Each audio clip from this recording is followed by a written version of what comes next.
On the screen, the thermal feed appeared razor-sharp, the diesel locomotive glowing at 115 degrees Fahrenheit, each tank car holding steady heat signatures. Thermal output does not lie. It revealed that all 15 tank cars were fully loaded, carrying an estimated over 2.2 million pounds of diesel fuel. The connecting joints exposed clear weak points, vulnerable to impact. The train was moving along the single-track corridor of Luga-Gachina, heading toward the Gachina rail hub, the only surviving ground lifeline linking the Leningrad rear area with the strategic defensive belt south of St. Petersburg. For the crew, this was a strategic transport, tightly guarded and cloaked in secrecy, but they had no idea the entire schedule had already fallen into Ukrainian hands. Every movement of the train had been reconstructed, pieced together from local informant networks using encrypted phones combined with GSM leakage from a logistics relay station. SIGINT technicians processed the packets, cross-referenced them with commercial satellite imagery, and built a complete timetable. Departure times, average cruising speed, crew changeover points, even the brief halts at secondary checkpoints, all digitized and overlaid onto a tactical map. Thus, the Shchit-91 combat group was able to reach the junction between Stroganovo and Mashinskaya and rig the directional explosive to the track fasteners. This device was never intended to obliterate the whole convoy. Its sole purpose, create a blast strong enough to derail the lead cars. Once the train came to a halt inside the air defense dead zone, the real strike would begin. At exactly 2:35, with the train less than 7.5 miles from the ambush point, a disguised truck hidden deep in the forest sent out an encrypted signal. Moments later, 4 FPV drones launched in a wide arc, each carrying a small PG-7 VL anti-armor warhead mounted on a reinforced frame. These were not off-the-shelf commercial drones. They had upgraded, ready to strike the locomotive if required. Inside the cab, the train chief was checking engine oil pressure and coolant temperature. Beside him, the co-driver scanned the brake air pressure and steady speed readings.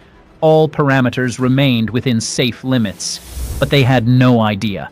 Unseen eyes were watching every movement as the train crept toward a trap already laid out. At 2:50 a.m., the train rolled into the open corridor between sparse woodland and meadows. This was the marked gap in air defense, where the charges had been planted. Speed, 27 miles per hour. Recon drone feed confirmed.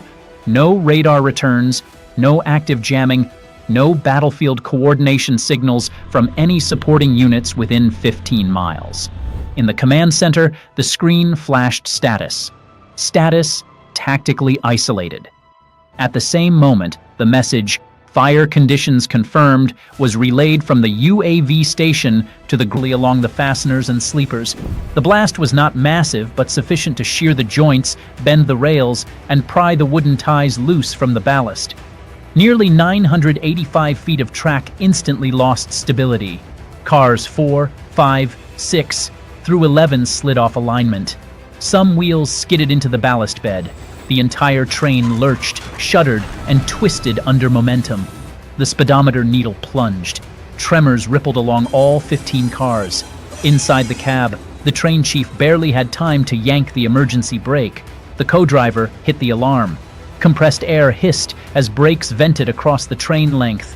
Nearly 2 million pounds of steel shrieked across the tracks. At 2:51 minutes and 50 seconds a.m., the convoy derailed completely.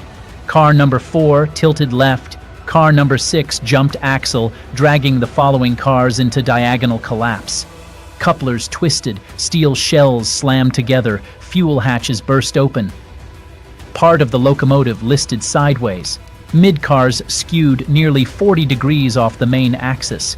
Some rear cars vaulted off the ballast, stacking atop one another like hollow shells. Nothing remained in its original shape. The train lay overturned, exposed among shattered track and scattered rock. A few small fires smoldered. Fuel trickled into thin streaks under the tanks.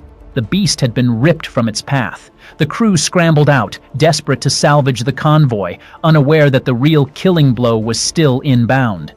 Now the train lay like a wounded animal in the field, awaiting either a miracle, then destroy it with pinpoint UAV strikes.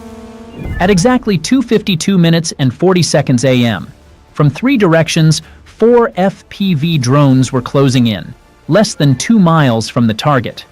On the reconnaissance screen, everything was crystal clear. Stable speed, formation intact, altitude consistent. UAV-1 locked on car number 3, UAV-2 targeted car number 9, UAV-3 moved toward car number 13. UAV-4 maintained altitude, waiting for the order to strike the locomotive.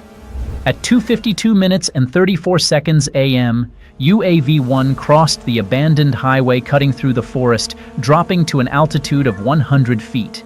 The camera shook slightly in the low-level wind. The operator made 3 manual corrections to stabilize the view. Attack range, 1,050 feet. Dive angle, 24 degrees. The target zoomed in within 0.8 seconds. The reticle held steady. 2 seconds later, detonation. The warhead pierced through car number 3. Diesel vaporized under pressure. A jet of fire shot 82 feet high. The blast wave knocked car number 2 off alignment. Flames raced through the coupling pipe and caught car number 4. The locomotive cluster ignited. Fire spread with the wind. Dense black smoke rolled upward. At 2:52 minutes and 50 seconds a.m., UAV-2 approached from the southeast. Target, car number 9, the convoy's center. Aim point, left side weld, just beneath the relief valve. The shaped charge punched through the tank wall, leaving a hole about 3 inches wide. Flames erupted, followed by a full secondary explosion. Cars 8 and 10 ignited in sequence. The 3 center cars burned as one. Thermal readings showed temperatures exceeding 2,200 degrees Fahrenheit. 3 seconds after the 2:53 minutes and 20 seconds a.m., UAV-4 still hovered above, unarmed. The blaze at the front intensified, smoke now obscuring the sight picture. From the control station came a single command: "Finish it!" 4 seconds later, UAV-4 dropped to 130 feet, the camera locking onto the diesel locomotive. It dove at a 25-degree angle, accelerating to 110 miles per hour. The warhead punched through the 0.8-inch steel engine housing and detonated after 0.3 seconds. The explosion was small but surgical. The engine block shattered. The drive shaft split apart. The transmission was pulverized. The technical bay ignited from within. The cab twisted, the entire locomotive leaning 10 degrees to the right, dead forever. At 2:55 a.m., the convoy was now a corpse. 3 blazing clusters still roared. Black smoke churned upward beyond 650 feet, driven straight toward Gatchina. 10 seconds later, the reconnaissance UAV feed went dark. The fiber line self-destructed. Within 4 minutes, the control team had packed every device, wiped mission data from the buffer. Nothing traceable remained. On site, the heat kept rising. Fuel still burned. Partially intact tankers began cooking off one by one. In under 11 minutes, a Russian fuel train carrying over 2.2 million pounds of diesel had been annihilated. By 4 FPV drones, 1 directional explosive, and less than $10,000 in operational cost. But the fire kept raging. The locomotive cluster poured out heavy smoke. The center blaze started to wane, while a secondary detonation in the rear blew the hatch of car number 15 clear across the western field. Fuel slicks kept burning on the ground, forming a 500-foot line of fire trailing with the wind.